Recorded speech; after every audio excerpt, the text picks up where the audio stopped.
राधे राधे। राधे राधे महाराज जी। महाराज जी, आज की विचलित करने वाले और भौतिक इच्छाओं से भरे संसार में एक सामान्य व्यक्ति कैसे अटूट भक्ति विकसित कर सकता है और दैनिक जिम्मेदारियों के बीच प्रभु से कैसे जुड़ाव रख सकता है? यदि वो अपने कर्मों को भगवान को समर्पित करे और हर समय भगवान के स्मरण का अभ्यास करे तो ये दो ही बातों से सब काम बन जाएगा।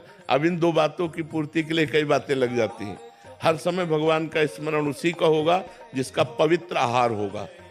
व्यवहार हर कर्म भगवान को वही समर्पित कर सकता है जिसका पवित्र आचरण होगा। आचरण पवित्र नहीं तो पाप कर्म भगवान को समर्पित नहीं किए जाते।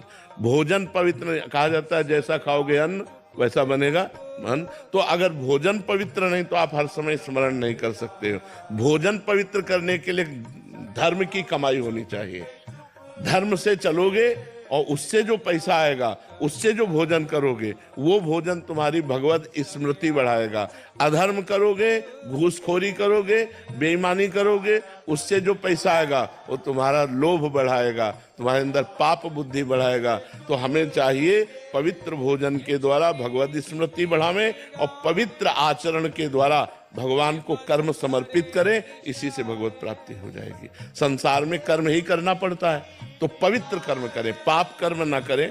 संसार में हमें भगवत स्मृति करना है, व्यापार नौकरी करते हुए तो हमें अपनी बुद्धि पवित्र रखनी है। इसलिए हमें पवित्र आहार करना है, पवित्र पेय पीना है, जिससे हमारी बुद्धि पवित्र रहे। तो हम संसार में रहते हुए भी भक्त हैं।